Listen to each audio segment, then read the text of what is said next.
Namaste, friends. We have discussed renunciation in the past. Renunciation, which is giving up on our sense desires. And there are many ways to renunciate. Some people find it easier to stay away from the objects of their desire. Say you are addicted to social media.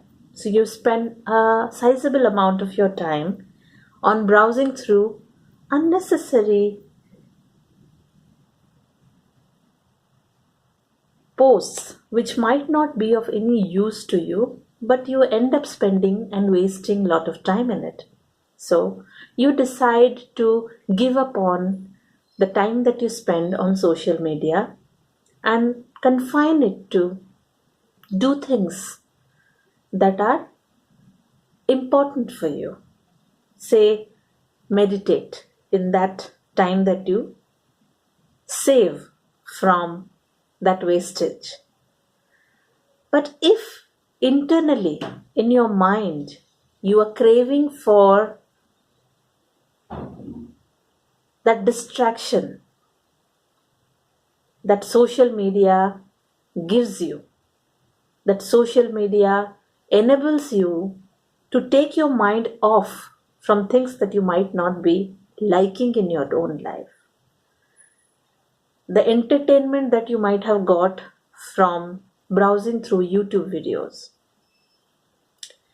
So you might have kept away the object of your sense desire physically, but mentally, if you are there, still thinking about it, then you have not done enough progress in this path of renunciation and in this path of fixing your goal, fixing your gaze on that goal, which is of God communion. So, my dear friends, to be on this path of spiritual growth, one has to overcome this sense desire by renunciating both physically as well as mentally. Only then there is a path of progress that is being opened up for us. It will be like the hypocrisy of a sage in the hermitage who outwardly might be showing all signs of renunciation through the robe that he wears, through the food that he eats, through the discipline that he exhibits. But if he is tempted mentally, then he is not doing justice to what he is supposed to be doing. So let us not go the hypocritical path. Let us go the truth or the true path where we are being honest to people outside and most importantly to the self that we are inside. Only then we are clearing ourselves of the debris that stops us from God communion, that is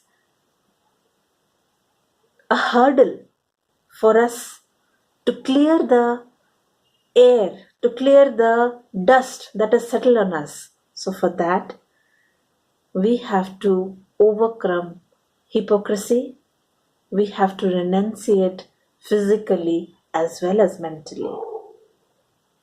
And this whole path, what is another issue that is equally important is to be watchful.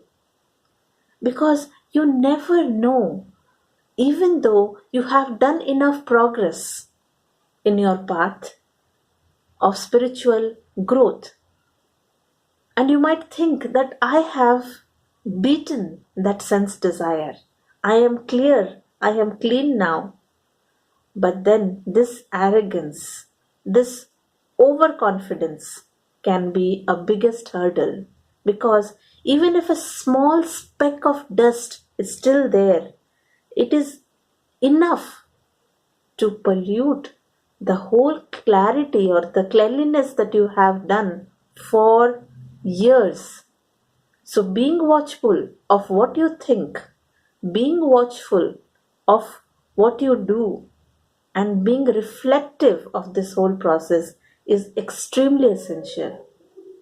You have to be watchful of when these dirts are lurking within you, and if you show some fall in your immunity, it will just attack you with full vigor and vitality, and you will find yourself completely dejected because all so many years what you have done is wasted in just one moment. So, my dear friends, watch out. Watch out for when attachment is happening, because that is when you are being drawn down. Watchful of the anger that results from expectation, that is again a form of attachment. And these are serious roadblocks for us. Be watchful of when you are getting jealous, because then you are drawn into Maya. You are getting drawn into the whole play game that God has designed to test us, that whether we are going on the right path, whether we have the strength of our inner self, we have strength of our soul to overcome all these lures, to overcome all the hurdles that God puts on our way, because He is testing our love. And only when He is satisfied, then there is no stopping. He is as desirous of our communion as we are. So let us have that strength within us to be clean inside out, to be watchful all the time, till the time when we have reached that stage where there is no coming back, when God communion has been established, that no amount of distractions can be a hurdle in our path. So I wish all of us the very best in this path. Namaste.